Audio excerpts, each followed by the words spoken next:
നമ്മുടെ ഈ ചടങ്ങിലെ അഭിനന്ദനായ സയ്യിദ് KKS തങ്ങൾ അവർകളെ, അഭിനന്ദനായ OT Musa Musliyar, Samastha Kerala Jamiyyathul ഉലമായുടെ മുഷാവറാംഗം ബഹുമാനപ്പെട്ട ഇപ്പ മുസ്ലിയാർ, മിച്ചുകോയ തങ്ങൾ, റഹ്മത്തുള്ളാഹി ഖാസിമി, AK ആലിപ്പറമ്പ്, നമ്മുടെ ബഹുമാനപ്പെട്ട അസം മുസ്ലിയാർ അധ്യക്ഷൻ കൊടകൽ അബ്ദുറഹ്മാൻ മുസ്ലിയാർ,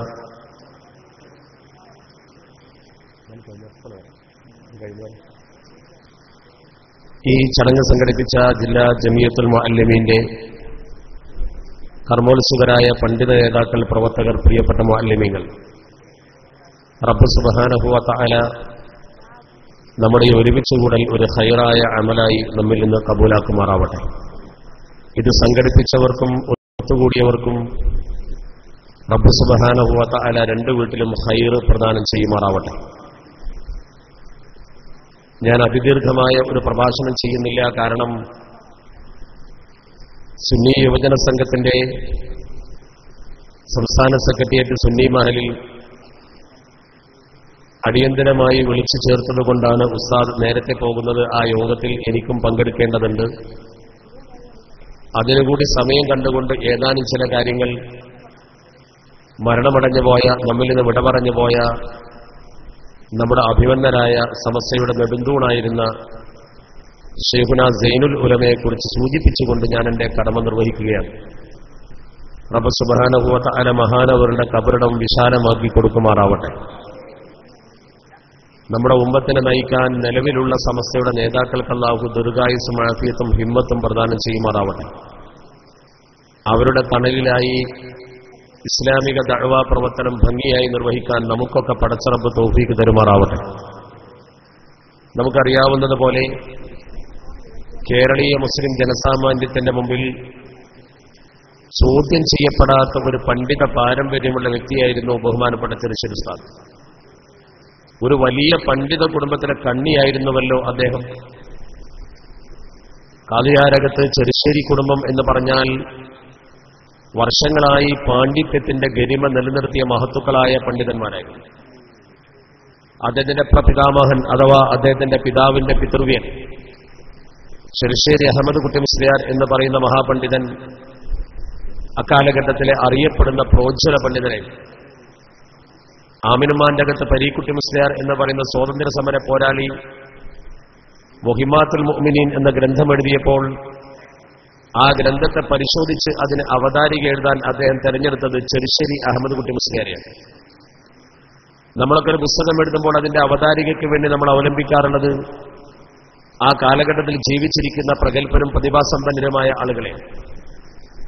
ആ അർത്ഥത്തിൽ നമ്മൾ നോക്കുമ്പോൾ ബഹുമാനപ്പെട്ട ചെറുശ്ശേരി അഹമ്മദ് കുട്ടി മുസ്ലിയാരെ തന്റെ പുസ്തകത്തിന്റെ അവതാരിക എഴുതാൻ ആമിനുമാന്റെ അകത്ത് വരീക്കുട്ടി മുസ്ലിയാർ തെരഞ്ഞെടുത്തുവെങ്കിൽ അതിന്റെ പ്രത്യേകത അദ്ദേഹത്തിന് സമൂഹത്തിൽ അന്നുണ്ടായിരുന്ന ഒരു അംഗീകാരം. അതുപോലെ തന്നെ അദ്ദേഹത്തിന്റെ പിതാവായിരുന്ന ചെറുശ്ശേരി മുഹമ്മദ് മുസ്ലിയാർ കണ്ണിയത്ത് ഉസ്താദിന്റെ സഹപാഠിയും അറിയപ്പെടുന്ന പണ്ഡിതനുമായിരുന്നു.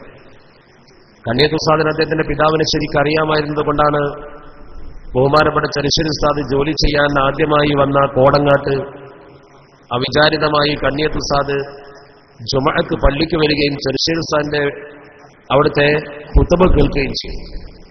ആ ഖുത്ബയും നിസ്കാരവുമൊക്കെ ശരിക്കും ശ്രദ്ധിച്ചതിന്റെ ശേഷം കണ്ണിയത്ത് ഉസ്താദ് പുറത്തിറങ്ങി ചോദിച്ചു അത്രേ, ഇതാരാ ഈ മുസ്ലിയാർ?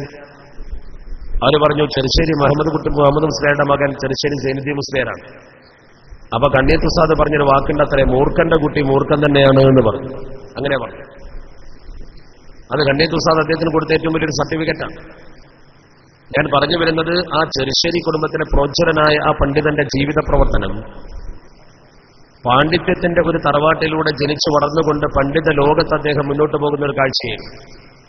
അതിലേറ്റവും ശ്രദ്ധേയമായി നമ്മൾ മനസ്സിലാക്കേണ്ട ഒരു കാര്യം, ചില വിഷയങ്ങളിൽ അദ്ദേഹത്തിനുണ്ടായിരുന്ന അവഗാഹം എല്ലാവരാലും അംഗീകരിക്കപ്പെട്ടതാണ്. അദ്ദേഹം 7 കൊല്ലം തന്റെ പിതാവിന്റെ കൊണ്ടോട്ടിയിലെ ദർസിലോതി പഠിച്ച് പിന്നീട് ഇൽമു നുകരാൻ വേണ്ടി പോകുന്നത് മഞ്ചേരി ഓങ്ങൽ അബ്ദുറഹ്മാൻ മുസ്ലിയാരുടെ പ്രസിദ്ധമായ ദർസിലേക്കാണ്.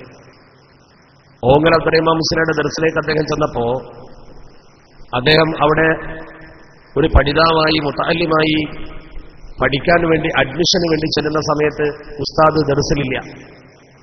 രണ്ടാം മുദരിസ് ബഹുമാനപ്പെട്ട ഓങ്ങൽ അബ്ദുറഹ്മാൻസിയുടെ സഹോദരനും അതുപോലെ തന്നെ അവിടെ ഉണ്ടായിരുന്ന ഖത്തീബും മാത്രമാണ് സ്ഥലത്തുണ്ടായിരുന്നത്. ഇവർ രണ്ടുപേരും സ്ഥലത്തുണ്ട്. അവർ അവിടെ ഏതോ ഒരു ഫത്വ ചോദിക്കാൻ വന്ന ഒരു നാട്ടുകാരുമായി സ്വത്തവകാശ തർക്കവുമായി ബന്ധപ്പെട്ട ഒരു മസല ഇങ്ങനെ ചർച്ച ചെയ്തുകൊണ്ടിരിക്കുക. ഉസ്താദില്ലാത്ത സമയത്ത് ഈ ഫത്വ ചോദിക്കാൻ വന്ന ആളുകൾക്ക് ആ വിഷയം കേട്ട് എന്ത് മറുപടി കൊടുക്കണം എന്ന് ചിന്തിച്ചുകൊണ്ട് അവർ ചർച്ചയിലാണ്. ഈ സമയത്താണ് അത്ര ദർശൽ ഉസ്താദ് ദർസിലേക്ക് കടന്നു ചെല്ലുന്നത് അഡ്മിഷന് വേണ്ടി. അന്നൊക്കെ ഒരു ദർസിൽ അഡ്മിഷൻ കിട്ടുക എന്ന് പറഞ്ഞാൽ ഇന്നത്തെ പോലെയല്ല. ഒരാഴ്ചയോ രണ്ടാഴ്ചയോ കുട്ടികളെ ഇരുത്തി പഠിപ്പിക്കും. ഒരാഴ്ചയോ രണ്ടാഴ്ചയോ ഇരുത്തി പഠിപ്പിച്ചതിന് ശേഷം ഈ കുട്ടിക്ക് മുന്നോട്ട് പോകാനുള്ള കെൽപ്പുണ്ട് എന്ന് തോന്നിക്കഴിഞ്ഞാൽ, ആ കെൽപ്പുണ്ട് എന്ന തോന്നലുണ്ടായി കഴിഞ്ഞാൽ ആ കുട്ടിക്ക് അഡ്മിഷൻ കൊടുക്കും, ഇല്ലെങ്കിൽ പറഞ്ഞു കൊടുക്കും. ഇന്നിപ്പോ അങ്ങനെയല്ല. ഇന്ന് ആര് കിതാബ് ഓതാൻ തിരിഞ്ഞാലും കിതാബ് തിരിഞ്ഞാലും തിരിഞ്ഞില്ലെങ്കിലും പഠിച്ചാലും പഠിച്ചില്ലെങ്കിലും പള്ളിയിൽ കിടന്നുറങ്ങിയാലും കിതാബും അതുപോലെ തന്നെ കുറച്ച് സൗകര്യങ്ങളും ഉണ്ടായി കഴിഞ്ഞാൽ ഭക്ഷണവും കിട്ടും, വസ്ത്രവും കിട്ടും, കൈമടക്കും കിട്ടുമാണെങ്കിൽ. ഞാൻ കുറ്റപ്പെടുത്തിക്കൊണ്ടോ ആക്ഷേപിച്ചുകൊണ്ടോ അല്ല പറയുന്നത്. നമ്മുടെയൊക്കെ ഒരു പൊതുസ്വഭാവം നമ്മൾ അങ്ങനെയാക്കി. ഒരു ബാപ്പാക്ക് 2 മക്കളുണ്ടെങ്കിൽ ഒരു കുട്ടി SLC പാസ്സായാൽ എന്തായാലും കോളേജിലേക്ക് പറഞ്ഞേക്കും, തോറ്റാ ദർസുക്കും പറഞ്ഞേക്കും. ഇത് നമ്മുടെ ഒരു പാരമ്പര്യമാണ്. അങ്ങനെയുള്ള കുട്ടികളെ പഠിപ്പിച്ച് അവരെ ഇരുത്തി അധ്വാനിപ്പിച്ച് വളർത്തിക്കൊണ്ടുവന്ന അവസ്ഥ നോക്ക് നിങ്ങൾ. എന്നാൽ മുമ്പ് അങ്ങനെയല്ല, ഇപ്പോഴും അങ്ങനെയല്ല. ഇപ്പൊ ചെറിയ മാറ്റങ്ങളൊക്കെ വന്നു. രണ്ടും പഠിപ്പിക്കുന്ന ദർസിലേക്ക് കുട്ടികളെ, നന്നായി ബുദ്ധിയുള്ള കുട്ടികളെ നമ്മൾ വിടുന്നുണ്ട്. പൂർവ്വകാലഘട്ടത്തിൽ നല്ല തന്റേടമുള്ള കുട്ടികളെയാണ് ദർസിലേക്ക് വിടുക. ഷെയ്ഖുന ശംസുലമ സ്കൂളിൽ പഠിക്കുന്ന കാലത്ത് അദ്ദേഹത്തിന് നല്ല ദിശനാശക്തി ഉണ്ട് എന്ന് പിതാവിന് ബോധ്യപ്പെട്ടപ്പോൾ സ്കൂൾ നിർത്തിയിട്ട് നേരെ മദ്രസയിലേക്ക് അയച്ചു. ആ വ്യത്യാസം നമ്മൾ മനസ്സിലാക്കണം. എന്ന പോലെ അന്ന് പള്ളി ദർസിൽ ഈ തരം ഒരു ഇന്റർവ്യൂ നിർവഹിക്കപ്പെടുന്ന കാലത്ത് ബഹുമാനപ്പെട്ട ചെറുശ്ശേരി ഉസ്താദ് ഓങ്ങൽ ഉസ്താദിന്റെ ദർസിൽ ചെന്നിട്ട് ഈ ഫറായിദിന്റെ മസല ചർച്ച ചെയ്യുന്ന ആളുകളോട് അതിന്റെ യഥാർത്ഥ വശം കൃത്യമായി കിതാബിന്റെ പേജ് സഹിതം അദ്ദേഹം വിശദീകരിച്ചു.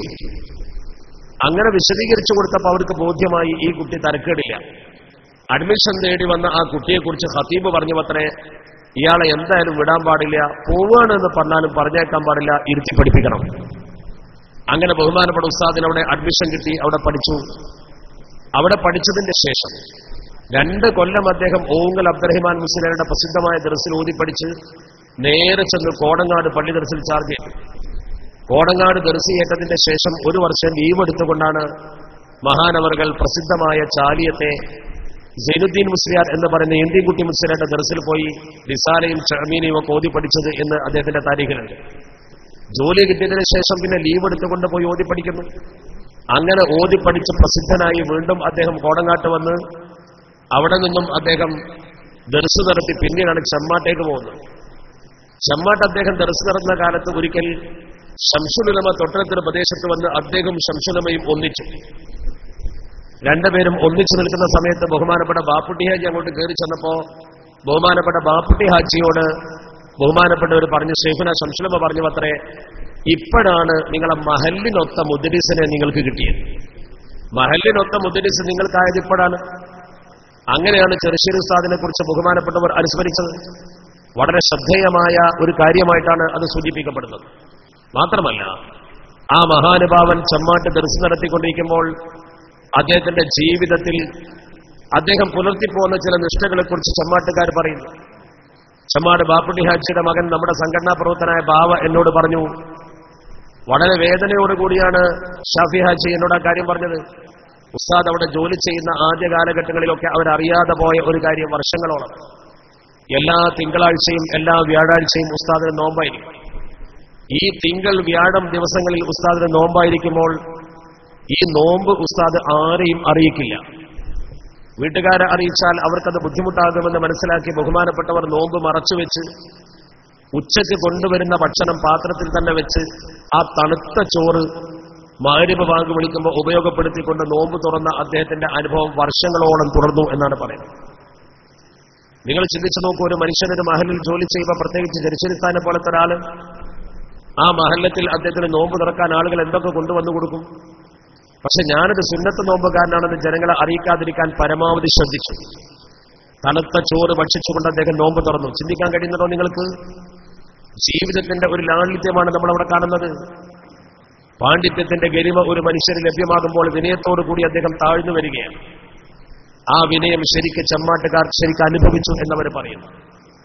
മാത്രമല്ല അദ്ദേഹത്തിന്റെ ജീവിതത്തിലേക്ക് നമ്മൾ കടന്നു നോക്കിയാൽ പരിശുദ്ധ ദീനുൽ ഇസ്ലാമിന്റെ ഉലൂമുകൾ എത്രത്തോളം തനിക്ക് സ്വായത്തമാക്കാൻ കഴിയുന്നുവോ അത്രത്തോളം സ്വായത്തമാക്കാൻ അദ്ദേഹം കഠിനാധ്വാനം ചെയ്യുമായിരുന്നു.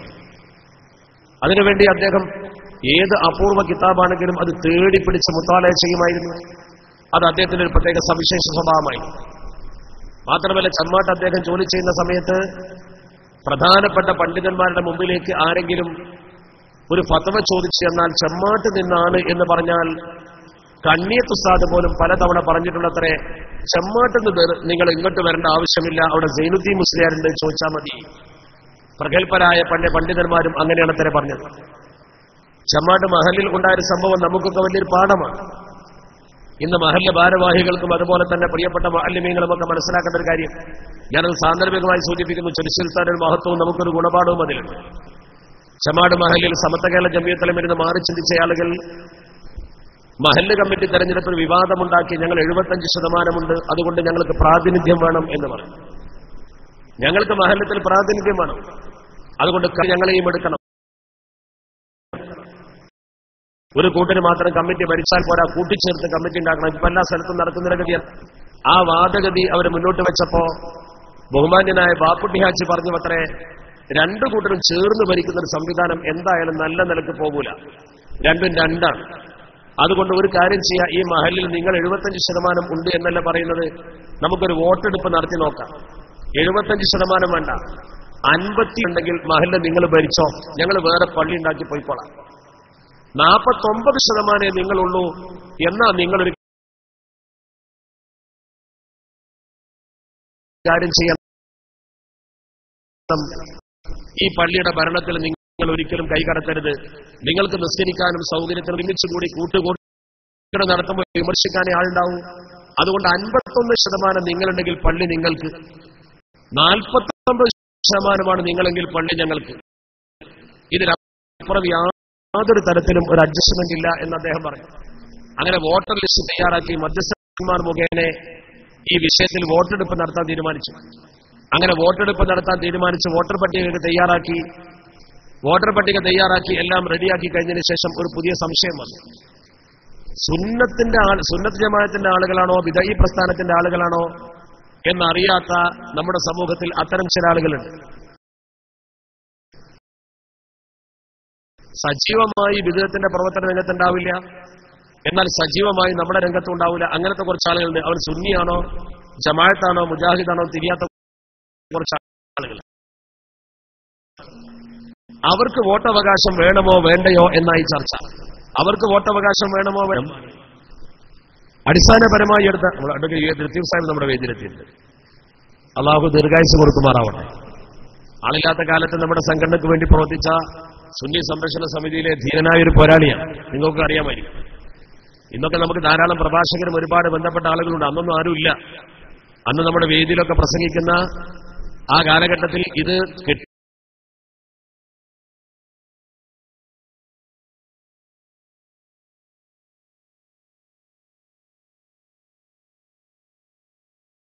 പ്പെടുത്തു കൊണ്ടുവരുന്ന കാലത്ത് ഞങ്ങൾക്കൊക്കെ ശരിക്കും ഓർമ്മയുണ്ട്. അങ്ങനെ ഈ വോട്ടവകാശം കൊടുക്കുന്ന ആർക്കാണ് എന്ന് പറയുന്നവരെ വോട്ട് ചെയ്യിക്കട്ടെ. അവര് നമ്മുടെ പക്ഷത്തിലുള്ള ആളുകൾ വോട്ട് ചെയ്യട്ടെ. ഈ എണ്ണത്തിലുകൾ എന്ത് ചെയ്യണം അവരെ എന്ന് ചിന്തിച്ച് അവസാനം അവർക്ക് വോട്ട് കൊടുക്കണോ കൊടുക്കണ്ടയോ നിഷ്പക്ഷമായി നിൽക്കുന്ന ആളുകൾക്ക് വോട്ട് കൊടുക്കണോ കൊടുക്കണ്ടോ ചിന്തയെ. അപ്പോൾ മധ്യസ്ഥന്മാർ കൂടി തീരുമാനിച്ചു നമുക്കൊരു കാര്യം ചെയ്യാം, ഈ വിഷയം ഒരു പണ്ഡിതന്റെ അഭിപ്രായത്തിന് വിടാം. ഒരു ആലിം എന്താണോ പറയുന്നത് അതനുസരിച്ച് നമുക്ക് ഈ കാര്യം ചെയ്യാം. അങ്ങനെ ബഹുമാനപ്പെട്ട മധ്യസ്ഥന്മാരിൽ ഒരാളായിരുന്ന UP പോക്കരാജി, രണ്ടു ഭാഗത്തും മധ്യസ്ഥന്മാരുണ്ട്. UP പോക്കരാജി പറഞ്ഞു അത്രേ, അങ്ങനെയാണെങ്കിൽ ചെറുശ്ശേരി ഉസ്താദ് ഇവിടെ ഉണ്ടല്ലോ, പിന്നെ വേറൊരു പണ്ഡിതനെ തെരഞ്ഞു പോകേണ്ട കാര്യമില്ലല്ലോ. നമുക്ക് ചെറുശ്ശേരി ഉസ്താദിനോട് ചോദിച്ചിട്ട് അദ്ദേഹം എന്താണോ പറയുന്നത് അത് അങ്ങനെ തന്നെ ചെയ്യാമെന്ന്. അത് പറഞ്ഞപ്പോ ഇവര് പറഞ്ഞു അത് പറ്റില്ല, ചെറുശ്ശേരി ഉസ്താദ് നിങ്ങളാണല്ലേ, അദ്ദേഹം പറഞ്ഞാൽ ഞങ്ങൾക്ക് സ്വീകാര്യമാകൂല, വേറെ ഒരു പണ്ഡിതന്റെ അടുത്ത് പോകണം. അപ്പോഴും UP പോക്കരാജി പറഞ്ഞു അത്രേ, വേറൊരു പണ്ഡിതന്റെ അടുത്ത് ചെന്നാലും മസല ഒന്ന് തന്നെയല്ലേ, വേറെ ആള് പറഞ്ഞാലും ചെറുശ്ശേരി ഉസ്താദ് പറഞ്ഞാലും മസലക്ക് എന്താ വ്യത്യാസം? അവർക്ക് വോട്ട് കൊടുക്കണോ കൊടുക്കണോ എന്നുള്ള വിഷയത്തിൽ അദ്ദേഹം നമ്മളോട് പറയുന്നത് നമുക്ക് രണ്ടു കൂട്ടരും കേട്ടിട്ട് സ്വീകരിച്ചാൽ പോരെ. അവർ പറഞ്ഞു പറ്റില്ല, വാശിക്കാരാണല്ലോ. വാശി പിടിച്ച അവസാനം വേറെ പണ്ഡിതന്റെ അടുത്ത് പോകണം എന്ന് പറഞ്ഞു. അങ്ങനെ രണ്ടു കൂട്ടരും രണ്ടുപേരും പറഞ്ഞു. ഞാൻ ഓക്കെ ഉസ്താദിന്റെ അടുത്ത് ചെന്ന് അടുത്തേക്ക് മധ്യസ്ഥരും ഇവരും മധ്യസ്ഥർ ഇറങ്ങിച്ചെന്ന് എവിടുന്നാന്ന് ചോദിച്ചു. ഞങ്ങൾ ചെമ്മാട്ടിൽ നിന്നാണ് വരുന്നത്. എന്തിനാണ് വന്നതെന്ന് വെച്ചു. ഒരു മസ്അല ചോദിക്കാനാണ്. മസ്അല എന്ന് പറഞ്ഞിട്ടുള്ളൂ, അതിനപ്പുറം ഒരു മസ്അല എന്നേ പറഞ്ഞിട്ടുള്ളൂ, അത്രേ പറഞ്ഞിട്ടുള്ളൂ. അപ്പൊ പറഞ്ഞു മസ്അല ചോദിക്കാൻ ചെമ്മാട്ടിൽ നിന്ന് ഇങ്ങോട്ട് വരേണ്ട കാര്യമില്ലല്ലോ, അവിടെ സൈനുദ്ദീൻ മുസ്ലിയാരുണ്ടല്ലോ, നിങ്ങൾ എന്തിനാ ഇങ്ങോട്ട് വന്നതെന്ന് ചോദിച്ചു. അപ്പൊ മറുപക്ഷത്തിലുള്ള ആളുകൾ പറഞ്ഞു, ഉത്തരവാരം മധ്യസ്ഥ അങ്ങനെയല്ല ഉസ്താദെ, സംഘടനാപരമായ ഒരു പ്രശ്നമാണ്. ആ പ്രശ്നത്തിൽ ഞങ്ങൾക്ക് എന്ത് പ്രശ്നമാണെങ്കിലും ശരി, മസ്അല ചോദിക്കാനാണെങ്കിലും സൈനുദ്ദീൻ മുസ്ലിയാർ അവിടെ ഉണ്ട്, അവിടെ ചോദിച്ചിട്ട് എന്താ പറഞ്ഞത് അത് കേട്ട് നിങ്ങൾ തീരുമാനിച്ചാൽ മതി എന്ന്. ഒരു രക്ഷയില്ല. അതിന് മടങ്ങി. അവിടെ ഇരിക്കാൻ പോലും അവരെ സമ്മതിച്ചില്ല. കാരണം മസ്അല പ്രശ്നം അതൊരു അംഗീകാരമാണ്. അവര് പറഞ്ഞു സംഘടനാ പ്രശ്നമാണ്, ഇങ്ങൊന്നും സമ്മതിച്ചില്ല, നേരെ പോയിക്കോളാൻ പറഞ്ഞു. നേരെ അവർ വന്നു. അവസാനം ചെറുശ്ശേരി ഉസ്താദിന്റെ അടുത്ത് രണ്ടു കൂട്ടരും വന്നു. അങ്ങനെ ചെറുശ്ശേരി ഉസ്താദിനോട് പറഞ്ഞു. ചെറുശ്ശേരി ഉസ്താദ് പറഞ്ഞു, ഒരു കാര്യം ചെയ്യാം, ഈ നിഷ്പക്ഷത എന്ന് നിങ്ങൾ പറയുന്ന ആൾക്കാരെ ലിസ്റ്റ് ഉണ്ടാക്കി കൊണ്ടുവരി. ലിസ്റ്റ് ഉണ്ടാക്കിയിട്ട് അവരെത്തിയിട്ട് ഓരോരുത്തരോടും ഈ രണ്ട് ചോദ്യം ചോദിക്കും. ഒന്ന് കർമ്മശാസ്ത്രം, ഒന്ന് വിശ്വാസശാസ്ത്രം, ദീനിയാത്തോ അമരിയാത്തോ ഒന്ന് ചോദിക്കുക. രണ്ട് ചോദ്യം കൊടുക്കുക. തറാവീഹ് എത്ര റക്അത്താന്ന് ചോദിക്കുക, മറുപടി അനുകൂലമാണോ നോക്കുക. തൊട്ടപ്പുറത്ത് മമ്പുറത്ത് തങ്ങളുടെ പാപ്പാന്റെ മക്ബറുണ്ടല്ലോ, അവിടെ പോയി ദ്വാരന്നാൽ അത് ഹൈറോ ഷെറോ എന്ന് ചോദിക്കുക, അതിന് മറുപടി എന്താ നോക്കുക. എന്നിട്ട് വോട്ട് കൊടുക്കുക. അനുകൂലമായ മറുപടി പറയുന്നവന് വോട്ടുണ്ട്, അല്ലാത്തവന് വോട്ടില്ല. നല്ലൊരു തീരുമാനം. ആ തീരുമാനം പാസാക്കി അവസാനം അവരിൽപ്പെട്ട കുറച്ചാൾക്കാർക്ക് വോട്ട് കിട്ടി, കുറച്ചാൾക്കാർ പുറത്തായി. മറുഭാഗത്ത് ആളുകൾ ഗൾഫിൽ നിന്ന് വരെ ആളുകൾ എത്തി. വോട്ടെടുപ്പിന്റെ ദിവസം വോട്ടെടുപ്പ് നടന്നു. 75% ഉണ്ട് എന്നാണ് അവർ പറഞ്ഞത്. ആ പറഞ്ഞ ആളുകൾക്ക് ആകെ 35% വോട്ട് കിട്ടി, 65% സമത്വം കിട്ടി. പള്ളി സമത്വന്റെ ഒപ്പം നിന്നു. അവർ വേറെ പള്ളിയിലാക്കി പോകേണ്ടി വന്നു. ഇവിടെ മാപ്പുട്ടി ഹാജി കാണിച്ച ഈ മാതൃക നമ്മുടെ മഹല്ലത്തിലെ ആളുകൾ ഒന്ന് മനസ്സിരുത്തുകയും ഈ കൂട്ടിക്കലർത്തി ഒന്നും നടപ്പാക്കാതെ നമ്മുടെ ഒരു കാര്യം മഹല്ലിൽ പറയാൻ പറ്റാത്ത അവസ്ഥ ഒഴിവാക്കുന്നത് ഒന്ന് ശ്രദ്ധിക്കുകയും ചെയ്യണമെന്ന് സൂചിപ്പിക്കുന്നതോടൊപ്പം ചെറുശ്ശേരി ഉസ്താദിനെ കുറിച്ച് മഹാപണ്ഡിതനായ ഓക്കെ എന്താണ് പറഞ്ഞത്, ഓക്കെ ഉസ്താദ് പറഞ്ഞത് എന്നുകൂടി നമ്മൾ മനസ്സിലാക്കണം. ആ ഓക്കെ ഉസ്താദിനെ കുറിച്ച് അവർ പറയാറുണ്ട്, ഞങ്ങൾ ഓക്കെ ഉസ്താദിന്റെ ശിഷ്യന്മാരാണ്, ഞങ്ങൾക്ക് സമത്വയിൽ ശംസുലമയുമായി ഒരു കടപ്പാടില്ല, കണ്ണിയത്തുമായി കടപ്പാടില്ല. ഓക്കെ സൈനുദ്ദീൻ കുട്ടി മുസ്ലിയാർ എഴുതിയ ലേഖനമുണ്ട്. ആ ലേഖനത്തിൽ അദ്ദേഹം പറഞ്ഞിട്ടുണ്ട്, ഞാൻ ബാക്കിയാത്തു സാലിഹാത്തിൽ പഠിക്കാൻ ചെല്ലുന്ന കാലത്ത് ശംസുലമ അവിടെ മുദരിസ, ബഹുമാനപ്പെട്ട ശംസുലമയിൽ നിന്നാണ് ഷറഹുൽ മവാഖിഫ് എന്ന കിതാബ് ഞാൻ ഓതിയത് എന്ന് ബഹുമാനപ്പെട്ട ഓക്കെ സൈനുദ്ദീൻ കുട്ടി മുസ്ലിയാർ എഴുതി വെച്ച രേഖ. എന്താ അർത്ഥം? തന്റെ ഗുരുനാഥനാണ് ബഹുമാനപ്പെട്ട ശൈഖുന ശംസുൽ ഉലമ എന്നാണ് അതിന്റെ അർത്ഥം. ആ രീതിയിൽ ബഹുമാനപ്പെട്ട ശൈഖുന ശംസുലമയെ ഗുരുവായി കാണുന്ന, സൈനുദ്ദീൻ മുസ്ലിയാരുടെ പാണ്ഡിത്യത്തിൽ അമിതമായ മതിപ്പ് തോന്നുന്ന ബഹുമാനപ്പെട്ട ഓക്കെ ഉസ്താദ് പോലും ശൈഖുന സൈനുദ്ദീൻ മുസ്ലിമയെ കുറിച്ച് പറഞ്ഞത് വളരെ മതിപ്പുള്ള വാചകമാണ്. ഓക്കെ ഉസ്താദിന്റെ ദർസിൽ അദ്ദേഹം ഓതി പഠിക്കുന്ന കാലത്ത് റിസാലയൊക്കെ ഓതി കൊടുക്കും, ഇദ്ദേഹം വായിക്കും. ഉസ്താദിന്റെ അടുത്ത് കിതാബ് വായിച്ചു കൊടുക്കണമല്ലോ. വായിച്ചു കൊടുക്കുന്ന സമയത്ത് സ്ഥിരമായി സൈനുദ്ദീൻ മുസ്ലിയാർ വായിച്ചപ്പോൾ ചിലർക്കൊക്കെ ഒരു നീരസമുണ്ടായി. ആ നീരസമുണ്ടായപ്പോൾ ഈ കാര്യം ശൈഖുനായോട് അദ്ദേഹം തുറന്നു വന്നത്രേ. ഈ കുട്ടികൾ തന്നെ ചെന്ന് പറഞ്ഞു, ഇവർ തന്നെ പറഞ്ഞു, ഈ എതിർപ്പുള്ള കുറച്ച് ആളുകൾ ചെന്ന് പറഞ്ഞു, എന്നും സൈനുദ്ദീൻ മുസ്ലിയാർ വായിക്കുന്നതുകൊണ്ട് അവർക്കൊരു മനപ്രയാസമുണ്ട് എന്ന് ഉസ്താദ് മനസ്സിലാക്കി. ഒരിക്കൽ സദുക്കിൽ ഏന്തിൻകുട്ടി മുസ്ലിയാർ പറഞ്ഞു അത്രേ, സൈനുദ്ദീൻ തന്നെ വായിക്കട്ടെ, ആ വായന കൊണ്ട് എനിക്ക് ചില ഇബാറത്തിന്റെ അവ്യക്തതകൾ പോലും വ്യക്തമാക്കാൻ കഴിഞ്ഞിട്ടുണ്ട്, അതെന്നെ വായന തുറന്നോട്ടെ. അങ്ങനെ തന്നെ പറഞ്ഞുവെന്ന് ചെറുശ്ശേരി ഉസ്താദിന്റെ സഹപ്രവർത്തകർ പറയുന്നത് കേട്ടിട്ടുണ്ട്. അത്ര കൃത്യമായി തന്റെ ഗുരുനാഥന് ഈ ശിഷ്യനെ കുറിച്ച് ആഴത്തിൽ വിശ്വാസമുണ്ടെന്ന് പറയുമ്പോൾ എന്താണ് അതിന്റെ പ്രത്യേകത? അദ്ദേഹത്തിന്റെ ജീവിതത്തിന്റെ ഏറ്റവും വലിയ സവിശേഷതയാണ് നമ്മളാ കാണുന്നത്. മാത്രമല്ല സഹപണ്ഡിതന്മാർക്ക്, അദ്ദേഹത്തിന്റെ കൂടെയുള്ള പണ്ഡിതന്മാർക്ക് അദ്ദേഹത്തെക്കുറിച്ച് വല്ലാത്തൊരു വിശ്വാസമായിരുന്നു. ആ വിശ്വാസം ഞാൻ തന്നെ വൈയക്തികമായി നേരിട്ട് അനുഭവിച്ചിട്ടുണ്ട്. ഞാൻ അനുഭവിച്ച ഒരു കാര്യം പറയുമ്പോൾ നിങ്ങൾക്കൊക്കെ അറിയാം, കോഴിക്കോട്ട് സുന്നി അഫ്കാർ വാരിക ആരംഭിക്കുന്ന സമയത്ത് സുന്നി അഫ്കാർ വാരികയുടെ തുടക്കത്തിൽ അതിന്റെ മാനേജറായി ജോലി ചെയ്തിരുന്ന ആൾ ഞാനാണ്. അന്ന് കോഴിക്കോട് സുന്നി അഫ്കാർ ഓഫീസിൽ ജോലി ചെയ്യുന്ന സമയത്ത് എന്റെ ജീവിതത്തിൽ ഏറ്റവും വലിയൊരു വഴിത്തിരിവ് കൂടിയാണ്. അന്ന് ഇവിടെ നിർദ്ദേശിച്ച ലീവ് എന്നെ പ്രധാനമായി നിർദ്ദേശിച്ചത് സയ്യിദ് ഉമർ അലി ശിഹാബ് തങ്ങളാണ്. അവർ രണ്ടുപേരും സുന്നി സംഘത്തിന്റെ പ്രസിഡന്റ് സെക്രട്ടറി ആയിരിക്കുമ്പോ ഈ സുന്നി അഫ്കാർ വാരിക ആരംഭിച്ചപ്പോ അവിടെ ഓഫീസിൽ തന്നെ പോസ്റ്റിക്കുമ്പോ ഞാനത് പറയുമ്പോ ഒരു പൊങ്ങച്ചം പറയുകയാണ്, തെറ്റിദ്ധരിക്കരുത്. അന്ന് അവിടെ ചെല്ലുന്ന സമയത്ത് ഇവിടെ തന്നെയാണ് സുന്നി അഫ്കാറിന്റെ ഓഫീസ്. ഈ സുന്നി അഫ്കാർ വാരികയുടെ ഓഫീസിൽ ജോലി ചെയ്യുന്ന സമയത്ത് എന്നും എന്ന പോലെ മിക്കവാറും ആഴ്ചയിൽ 4 തവണയെങ്കിലും ശൈഖുന ശംസുലമ ഓഫീസിൽ വരും.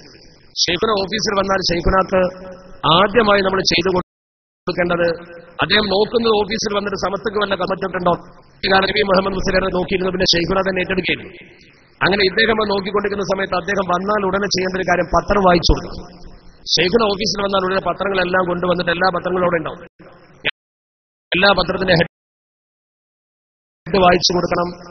ഡീറ്റെയിൽ ആയിട്ട് വായിക്കേണ്ട മുഅല്ലിങ്ങൾക്ക്, പഴയ മുഅല്ലിങ്ങൾക്ക് ഓർമ്മയുണ്ടാവും. നിങ്ങൾ പുസ്തകം എടുക്കാൻ പോയിട്ടുണ്ടെങ്കിൽ അന്ന് അവിടെ ഉണ്ടായിരുന്ന ഒരു മാനേജർ കൊട്ടപ്പുറം അഹമ്മദ് മാഷ്, അദ്ദേഹത്തെ പരിചയമുള്ള ഒരുപാട് ആളുകളുണ്ടാവും. ഈ കൊട്ടപ്പുറത്തെ വായിച്ചു കൊടുക്കാൻ.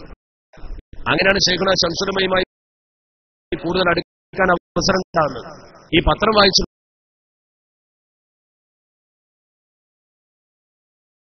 ആദ്യം ഒരു പിന്നെ അദ്ദേഹം കണ്ടാത്ത ബന്ധം, അദ്ദേഹമായി ഏറ്റവും അടുത്ത ചില നിർദ്ദേശങ്ങൾ പാലിച്ചത് കൊണ്ട് ജീവിതത്തിൽ ഒരുപാട് മാറ്റമുണ്ടാക്കാൻ കഴിഞ്ഞിട്ടുണ്ട്. ഞാനതൊന്നും ഇവിടെ വിശദീകരിക്കുന്നില്ല. നമ്മുടെ പ്രസംഗത്തിന്റെയും പ്രവർത്തനത്തിന്റെയും അടിത്തറ അദ്ദേഹത്തിൽ നിന്ന് കിട്ടിയ ചില പ്രധാനപ്പെട്ട കാര്യങ്ങളാണ്. അങ്ങനെ ബഹുമാനപ്പെട്ടവർ ഈ പത്രങ്ങൾ യോഗം ഇപ്പോഴും കൃത്യമായി നടത്തുന്നുണ്ട്. ഒന്ന് വിദ്യാഭ്യാസ ബോർഡിന്റെ യോഗം എല്ലാ മാസവും 2ാമത്തെ ശനിയാഴ്ച, 1ാമത്തെ ശനിയാഴ്ച ഫത്വ കമ്മിറ്റി യോഗം. ഈ ഫത്വ കമ്മിറ്റി യോഗം വളരെ പ്രധാനമായിരുന്നു. നാടിന്റെ നാനാഭാഗത്തു നിന്നും ഫത്വകൾ ചോദിച്ചുകൊണ്ട് കത്തുകൾ വരും. ഈ കത്തുകൾ മുഴുവൻ അവിടെ ശേഖരിച്ചു, ഫയൽ ശേഖരിച്ചു വെച്ച് ഫത്വ കമ്മിറ്റിയിലേക്ക് ഈ ഫയൽ കൊണ്ടുപോയി ഓരോ വീതം വായിച്ച് ആ കത്ത് അവിടെ ചർച്ചക്കെടുത്ത് അതിന്റെ മറുപടി ശൈഖുനാ ശംസുലമ പറഞ്ഞു തന്ന് അത് എഴുതിയെടുത്ത് അങ്ങോട്ട് വായിച്ചു കൊടുത്ത് ഓക്കെ പറഞ്ഞ് പിന്നെ അത് ലെറ്റർ പാഡിൽ എഴുതി അയക്കുന്ന പതിവാണ് ഉണ്ടാവുക. അതിന് ഒപ്പുമുടിക്കും ശൈഖുനാ ശംസുലമയുടെ ഫത്വ കമ്മിറ്റി കൺവീനർ എന്ന രീതിയിൽ. ഈ കർമ്മം നിർവഹിച്ചിരുന്നതും ഈ അധ്യാപകൻ ഈ മാഷാണ്. അല്ലെങ്കിൽ വയസ്സായി. ഞാൻ ഈ പത്രവായന തുറന്ന് മുന്നോട്ട് പോയപ്പോൾ 2 മാസം കഴിഞ്ഞപ്പോൾ ശൈഖുന ഒരിക്കൽ പറഞ്ഞ് പത്രം വായിച്ചപ്പോ അടുത്ത ഫത്വ കമ്മിറ്റിക്ക് ചോദ്യം വായിക്കാൻ നീ തന്നെ വന്നാൽ മതി എന്നോട്. മാഷെ ഇപ്പം തന്നെ മതി, നിങ്ങൾ വരണ്ടാന്നോ. അങ്ങനെയാണ് ഫത്വ കമ്മിറ്റി യോഗത്തിന് ചോദ്യത്തിന്റെ കെട്ടുകൊണ്ട് ഞാൻ ചെന്നത്. ഈ ചോദ്യത്തിന്റെ കെട്ടുകൊണ്ട് വളരെ രസകരമായ ചർച്ച. ഞാനിത് പറയുന്നത് ചെറുശ്ശേരി സ്ഥാനെ കുറിച്ച് എനിക്കുണ്ടായൊരു മതിപ്പ് മനസ്സിലാക്കാൻ വേണ്ടിയിട്ടാണ്. അങ്ങനെ ഈ ചർച്ചയിൽ അന്ന് അറിയപ്പെടുന്ന പ്രോജ്വല പണ്ഡിതന്മാരൊക്കെ ഉണ്ടാവും. ശൈഖുനാ ശംസുലമയുടെ അധ്യക്ഷൻ, പിന്നെ പ്രധാനപ്പെടുന്നത് കെ അബൂബക്കർ ഹസ്രത്ത്, അതുപോലെ തന്നെ KV മുഹമ്മദ് മുസ്ലിയാർ, അപ്രകാരം തന്നെ CH Chaitanya Musliyar, KT Manu Musliyar, അണ്ടോൺ Abdulla Musliyar, PC Kunhalikutty Musliyar, പിന്നെ നമ്മുടെ ട്രഷറായിരുന്ന ബഹുമാനപ്പെട്ട പാർനൂർ ഉസ്താദ് അവർകൾ, അങ്ങനെ പ്രധാനപ്പെട്ട ആളുകൾ, പിന്നെ KC ജമാലുദ്ദീൻ മുസ്ലിയാർ, ചെറുശ്ശേരി ഉസ്താദ്, ബാവ മുസ്ലിയാർ, ഇങ്ങനെ ഇരുത്തമെന്ന പണ്ഡിതൻ അത് മുഴുവൻ മരിച്ചുപോയി. അതാണ് ആ കാലഘട്ടത്തിലുണ്ടായിരുന്ന അന്ന് ഫത്വ കമ്മിറ്റിയിൽ ഞാൻ കണ്ടവരൊക്കെ മരണപ്പെട്ടു പോയി. അള്ളാഹു അവർക്കൊക്കെ പുറത്തു കൊടുക്കുമാറാവട്ടെ. ഒരു വലിയ പണ്ഡിത നിര. ആദ്യമായി നമ്മൾ ചെയ്യേണ്ടത് കത്തെടുക്കും, എന്നിട്ട് കത്ത് വായിക്കും, ചോദ്യം. ചിലപ്പോൾ 15 വയസ്സിന്റെ കാർഡിനാണ് ഗവൺമെന്റ്, മഹല്ല് കമ്മിറ്റി ആണെങ്കിൽ 15 വയസ്സിന്റെ കാർഡിനെ അയക്കുള്ളൂ. കാരണം അങ്ങനെയാണല്ലോ. ഇന്നിപ്പോ 15 വയസ്സിന്റെ കാർഡൊന്നും ഇല്ല. പിന്നെ ചിലരൊക്കെ ഒരു ലെറ്റർ പാഡിലൊക്കെ എഴുതിയിട്ട് കവർ ചെയ്തയക്കും. അല്ലാത്തവർക്ക് സൗജന്യമായിട്ട് മറുപടി കിട്ടിയല്ലേ, അപ്പൊ പിന്നെ അത്ര മതി എന്നുള്ള ആൾക്കായിരിക്കും ഒരു കാർഡ് എഴുതിരും. ഈ കാർഡ് വായിച്ചു കൊടുത്താൽ ആ വിഷയം അവർ ചർച്ച ചെയ്യുന്നത് കേൾക്കാൻ ഭയങ്കര അത്ഭുത. ഓരോരുത്തരും ഇങ്ങനെ കിതാബിന്റെ ഇബാറത്തുകളും മറ്റും അഭിപ്രായം പറയും. ഇങ്ങനെ അഭിപ്രായം പറഞ്ഞ് അവസാനം ശൈഖുനൊക്കെ കേട്ടിരിക്കും. എല്ലാവരും കഴിഞ്ഞിട്ട് ശൈഖുന പറയുന്ന മറുപടി എഴുതിക്കോന്നറിയും. അപ്പോൾ എഴുതിയെടുക്കണം, എഴുതിയിട്ട് വായിക്കുന്നറിയും, തിരിച്ച് വായിച്ചു കൊടുക്കണം. വായിച്ചു കൊടുത്താൽ ആ കത്തിന്റെ മറുപടി ഏതാറ് വെച്ചത് ഓക്കെ, 2ാമത്തെ കത്ത് വായിക്കണം. ഇങ്ങനെ ഓരോ കത്ത് വായിച്ച് അതിന്റെ കൃത്യമായ മറുപടികൾ ഇങ്ങനെ കൊടുക്കുമ്പോൾ ചില കത്തുകൾ വായിക്കുമ്പോൾ ചില കെണിഞ്ഞ മസലയിൽ അഭിപ്രായ വ്യത്യാസം നല്ലവണ്ണം വരും. പ്രത്യേകിച്ച് ആ കൂട്ടത്തിൽ KV മുഹമ്മദ് മുസ്ലിയാർ തന്റെ അഭിപ്രായം KV ഉസ്താദ് തുറന്നു പറയും, KC ജമാലുദ്ദീൻ മുസ്ലിയാർ പറയും. അങ്ങനെ ചർച്ച മുറുകും. ചെറുശ്ശേരിസാക്കം ഉണ്ടാങ്ങനെ ഇരിക്കുകയൊക്കെ ചെയ്യാം. ചർച്ച ഇങ്ങനെ മുറുകുന്ന സമയത്ത് അവസാനം ശംസുലമ തീരുമാനിക്കും ആ കത്തിന് തരാൻ പറയും. എന്നിട്ട് ആ കത്ത് നേരെ ചെറുശ്ശേരിയുടെ നെച്ചർ കൊടുക്കും. എന്നിട്ട് ചെറുശ്ശേരി സ്ഥാനോട് പറയും അടുത്ത യോഗത്തിൽ വരുമ്പോ ഇതിന്റെ ഉത്തരം ഇതിന്റെ കിതാബിന്റെ പേജ് സഹിതം നക്കല് കൊണ്ടുവരണം എന്ന് പറയും. അങ്ങനെ ഒരുപാട് ചോദ്യങ്ങൾ. ഞാൻ അവിടെ ആ കർമ്മം നിർവഹിച്ചിരുന്ന കാലത്ത് ഒട്ടനവധി യോഗങ്ങളിൽ 2ഉം 3ഉം 4ഉം കത്ത് ചെറുശ്ശേരി ഉസ്താദിന് കൊടുത്തിട്ട് അടുത്ത യോഗത്തിലേക്ക് അത് എഴുതി കൊണ്ടുവരാൻ പറഞ്ഞ അനുഭവം ഞാൻ കണ്ടിട്ടുണ്ട്. ഞാൻ നേരത്തെ പറഞ്ഞ ആ പ്രോചന പണ്ഡിതന്മാരൊക്കെ ഉണ്ടായിട്ടും ഇത് ഏൽപ്പിച്ചത് ചെറുശ്ശേരി ഉസ്താദിനെയാണ്. അപ്പൊ അദ്ദേഹത്തെക്കുറിച്ച് ശൈഖുനാ ശംസുലമക്കും ആ സഭക്കും ഉള്ള മതിപ്പത്രയാ. അപൂർവം ചില സന്ദർഭങ്ങളിൽ ചെറുശ്ശേരി ഉസ്താദ് ഇല്ലാത്ത സമയത്ത് മാത്രം ഏതെങ്കിലും ഫത്വ കമ്മിറ്റിക്ക് ചെറുശ്ശേരി ഉസ്താദ് ലീവാണെങ്കിൽ മാത്രം ആ കാര്യം KC ജമാലുദ്ദീൻ മുസ്ലിയാർ ഏൽപ്പിക്കുന്നത് ഞാൻ കണ്ടിട്ടുണ്ട്. ഈ 2 മഹത്തുക്കൾ അതിൽ ഏറ്റവും കൂടുതൽ കത്തുകൾ ഏൽപ്പിച്ചിരുന്നത് അന്ന് KC ഉസ്താദ് നന്ദിയിലാണ്. ഏറ്റവും കൂടുതൽ കത്തുകൾ ഏൽപ്പിച്ചിട്ടുള്ളത് ബഹുമാനപ്പെട്ട ചെറുശ്ശേരി ഉസ്താദിനെയാണ്. ആ ചെറുശ്ശേരി ഉസ്താദ് പിറ്റത്തെ യോഗത്തിന് വരുമ്പോൾ ചെറിയ നോട്ട്ബുക്ക് കൊണ്ടവര് അല്ലെങ്കിലും ഫത്വ കമ്മിറ്റിക്ക് വരുന്ന പണ്ഡിതന്മാരുടെ കയ്യിൽ ഒരൊറ്റ പണ്ഡിതന്റെ കയ്യിലും ചെറുശ്ശേരി ഉസ്താദ് ഒഴികെ ഇങ്ങനത്തെ ഒരു നോട്ട് പുസ്തകങ്ങൾ ഞാൻ കണ്ടിട്ടില്ല. ആ നോട്ട് പുസ്തകത്തിൽ അദ്ദേഹം എഴുതി കൊണ്ടുവന്നിട്ടുണ്ടാവും. ചില മസലയുടെ 4 മദ്ഹബിന്റെ വശം ഉണ്ടാവും. അത് കൃത്യമായി വായിക്കും. എന്നിട്ട് ബോധ്യപ്പെട്ട് ബഹുമാനപ്പെട്ട ശൈഖുനാ ശംസുലമ അത് ഏറ്റെടുക്കും. എന്നിട്ട് അദ്ദേഹം പറയുന്നത് എഴുതിക്കോ. അവസാന മറുപടി അദ്ദേഹമാണ് പറയാ. ആ മറുപടി എഴുതി കൃത്യമായി തിരിച്ച് വായിച്ചു കൊടുത്ത് ബോധ്യപ്പെട്ട് പിന്നെ അത് ലെറ്റർ പാഡിൽ എഴുതി ശൈഖുനാന്റെ ഒപ്പിടാൻ പോകുമ്പോൾ ഒന്നുകൂടി വായിച്ചു കൊടുക്കണം. ആ 2 വായന. അത് കഴിഞ്ഞാൽ പിന്നെ ആ കത്ത് മഹല്ലത്തിലേക്ക് പോസ്റ്റ് ചെയ്യുക, ഈ വ്യക്തികളാണെങ്കിൽ വ്യക്തികൾക്ക് പോസ്റ്റ് ചെയ്യലായി. ഞാൻ പറഞ്ഞു വരുന്നത്, ഈ സഭയിൽ ശരിക്കും ബഹുമാനപ്പെട്ട ശൈഖുനാ ശംസുലമ തന്റെ പിൻഗാമിയായി ചെറുശ്ശേരി ഉസ്താദിനെ കണ്ട പോലെ തന്നെ ഏത് പ്രധാനപ്പെട്ട കേസും അദ്ദേഹത്തിന്റെ കയ്യിൽ ഏൽപ്പിച്ചിരുന്നു എന്ന ഒരു കാഴ്ചപ്പാട് നമുക്ക് വലിയൊരു പാഠമാണ്. അതായിരുന്നു അദ്ദേഹത്തിന്റെ ഏറ്റവും വലിയ പാണ്ഡിത്യം. ഈ സമൂഹത്തിൽ അവാന്തര വിഭാഗങ്ങളിലെ ആളുകൾ പോലും ഒരു വിഷയം വരുമ്പോൾ ബഹുമാനപ്പെട്ട ശൈഖുനാ ശംസുലമയുടെ സമീപത്തേക്ക് പോകുന്നത് പോലെ ശൈഖുനാ ചെറുശ്ശേരി ഉസ്താദിന്റെ അടുത്തേക്ക് വന്നിരുന്നു. ശംസുലമ ജീവിച്ചിരിക്കുന്ന കാലത്ത് അങ്ങനെ വല്ല പ്രശ്നവും വിവാദവുമായ പിന്നെന്താ ചെയ്യുക? ശൈഖുനാന്റെ അടുത്തേക്ക് വരിക. അതേത് ജമാഅത്തുകാരനും ഏത് മുജാഹിദുകാരനും വരും. ആക്ഷേപം എന്ത് പറഞ്ഞാലും ദാറുദയിൽ വെച്ച് ബഹുമാനപ്പെട്ട ചെറുശ്ശേരി ഉസ്താദിന്റെ സമീപത്തേക്ക് അത്തരം ധാരാളം ആളുകൾ വന്നിരുന്നതായി അദ്ദേഹത്തിന്റെ ശിഷ്യഗണങ്ങളും അതുപോലെ തന്നെ അദ്ദേഹത്തിന്റെ സഹപ്രവർത്തകരും പറയുന്നു. KC മുഹമ്മദ് വാക്കവി എന്നോട് പറഞ്ഞു, നിങ്ങൾ പോയി അന്വേഷിച്ചാൽ കിട്ടും, ഫറൂഖ് പേട്ടയിൽ ജമാഅത്തെ ഇസ്ലാമി തറവാട്ടിൽ ഒരു സ്വത്തവകാശ പ്രശ്നം വന്നു. അവരെ നേതാക്കളൊക്കെ ഇടപെട്ടു, പലതരത്തിലും തീർപ്പ് കൽപ്പിക്കാൻ നോക്കി, നടന്നില്ല. അവസാനം ആ കുടുംബത്തിൽപ്പെട്ട പ്രമുഖർ മഹല്ല് കമ്മിറ്റിയെ സമീപിച്ച് പറഞ്ഞു, ഞങ്ങൾ സ്വീകാര്യനായ ഒരാൾ വേണം, നിങ്ങൾ നിർദ്ദേശിക്കുന്നു. വളരെ ചെറുശ്ശേരി ഉസ്താദ് പറഞ്ഞാൽ മതി. ജമാഅത്തേരാ പറയുന്നത്, ചെറുശ്ശേരി ഉസ്താദ് പറഞ്ഞാൽ മതി, ഞങ്ങൾക്ക് സ്വീകാര്യമാണ്.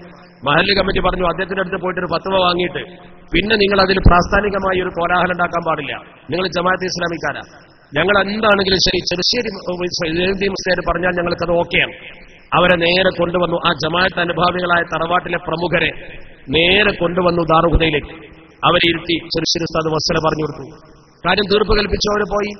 വിദഈ പ്രസ്ഥാനത്തിന്റെ അതിർവരമ്പ് പോലുമില്ലാതെ ബഹുമാനപ്പെട്ട ശൈഖുന ശംസുലമയെ പോലെ തന്നെ ബഹുമാനപ്പെട്ട ശൈഖുന ചെറുശ്ശേരി ഉസ്താദ് കാര്യങ്ങൾ തീർപ്പ് കൽപ്പിച്ചിരുന്നത് ആളുകൾക്ക് സ്വീകാര്യമായിരുന്നു എന്ന് പറയുമ്പോൾ സമൂഹത്തിൽ അദ്ദേഹത്തിനുണ്ടായിരുന്ന അംഗീകാരത്തിന്റെ വലിപ്പമാണ് മനസ്സിലാക്കേണ്ടത്.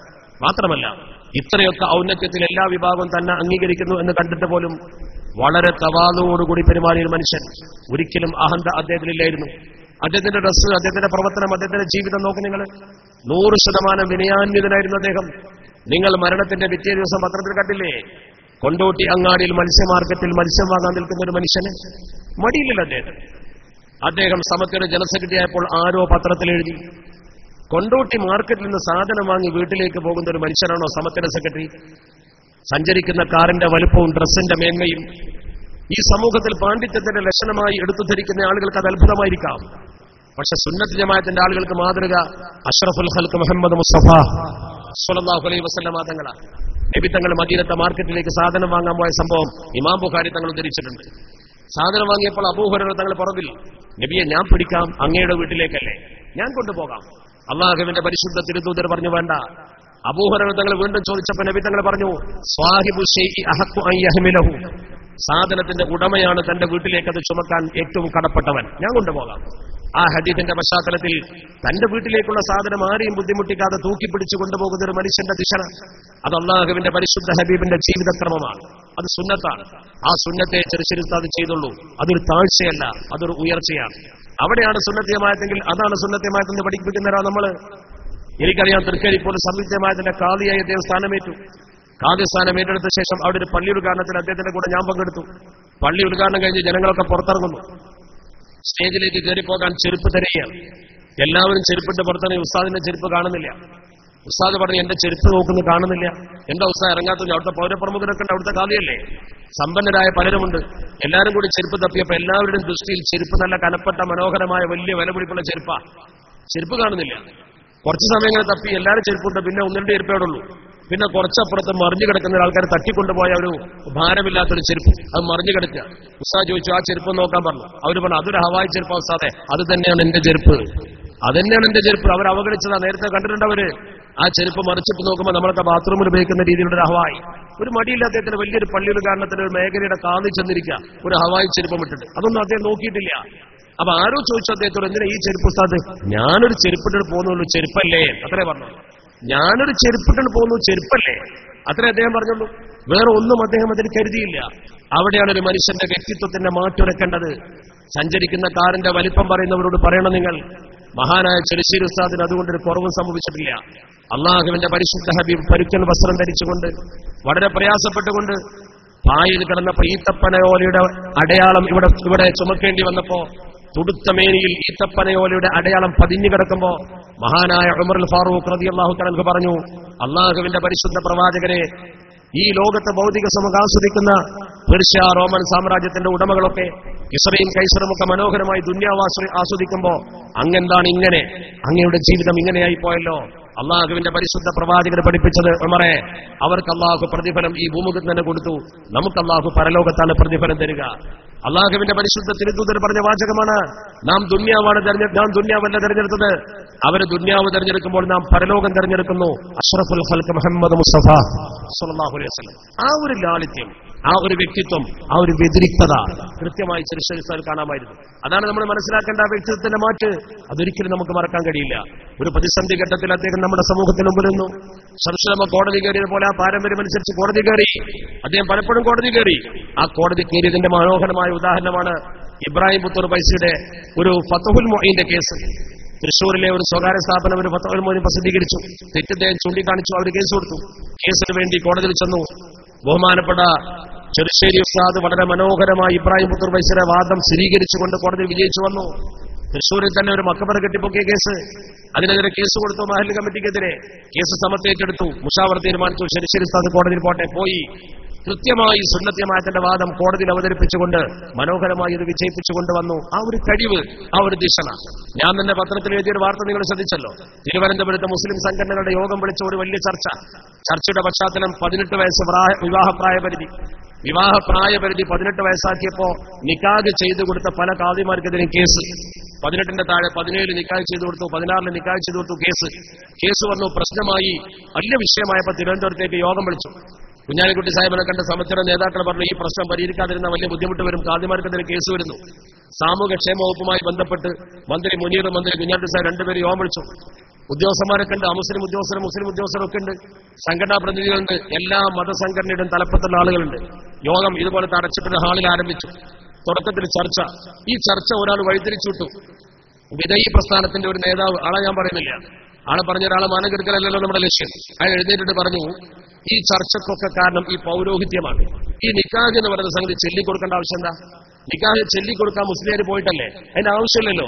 അത് വരന് നേരെ വലിയ കെട്ടിച്ചു കൊടുത്താൽ മതി, നമ്മളിൽ ഇടപെടണ്ട. പ്രായം തികഞ്ഞില്ലെങ്കിൽ വലിയായിട്ടായിക്കോട്ടെ. നമ്മളെന്തിനാ കാദിമാർ വെറുതെ കേസ് ചുമക്കാൻ പോകുന്നത്? കാദിമാർ ഇതിൽ വെറുതെ ഇടപെടേണ്ട കാര്യമില്ല.